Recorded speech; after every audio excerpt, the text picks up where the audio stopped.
نحمدہ و نصلی علی رسولہ الکریم اما بعد فاعوذ باللہ من الشیطان الرجیم بسم اللہ الرحمن الرحیم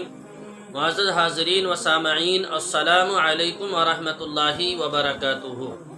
محترم بزرگوں اور دوستو، آج ہم ایک مسئلے کے بارے میں بات کریں گے جو کہ آج سوشل میڈیا پر کافی گردش کر رہا ہے اور لوگ طرح طرح کی باتیں بنا رہے ہیں اس چیز کے بارے میں۔ حضرت مولانا طارق جمیل صاحب کے فرزند عاصم جمیل کا جب انتقال ہوا تو حضرت نے ان کے جنازے کے اندر اعلان کیا تھا کہ بھائی جمعرات کے دن قرآن خوانی ہوگی، ختم قرآن ہوگا۔ اسی بات کو لے کر جو ہے نا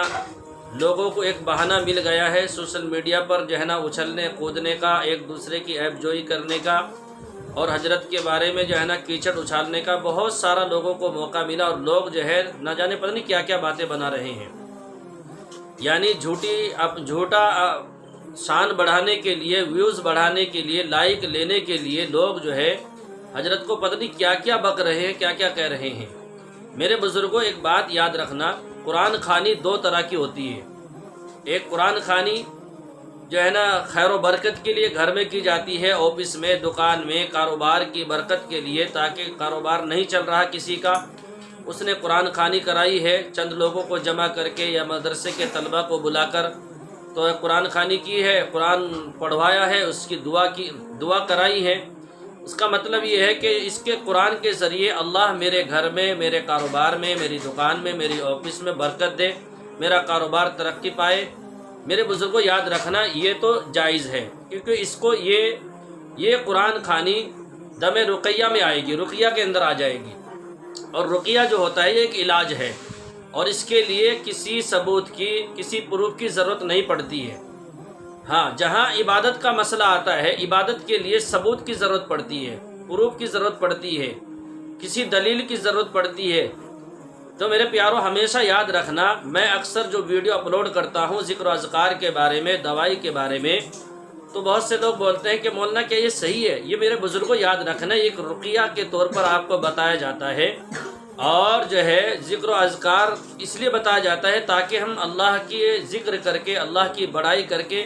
اپنے ایمان میں بھی اضافہ کریں اور اپنے عقیدے کو بھی درست کر لیں۔ تو یاد رکھیں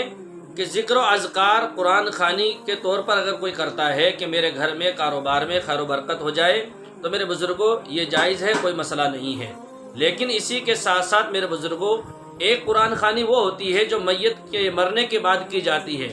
دیکھو، تیسرے دن، 40ویں دن، 4 مہینے، کیا کیا لوگ کرتے ہیں، تیسرا جو بھی کرتے ہیں، یہ جائز نہیں ہے، اس کا کہیں سے ثبوت نہیں ملتا ہے، کیونکہ مرنے کے بعد کی جو قرآن خوانی ہے اس کا عبادت سے تعلق ہے۔ تو اس لیے میرے پیارو یاد رکھنا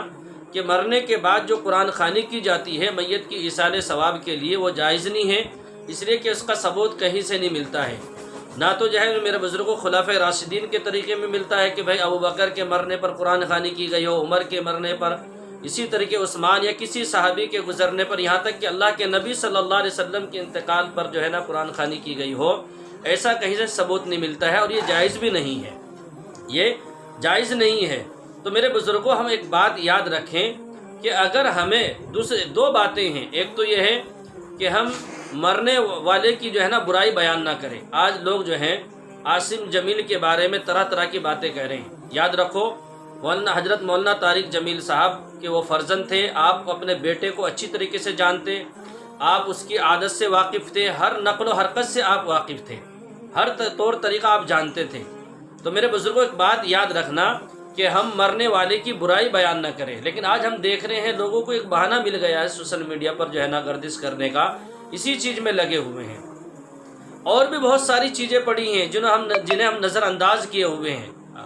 حضرت نے حالانکہ ویڈیو اپلوڈ بھی کر دیا ہے، حضرت نے بتا دیا ہے،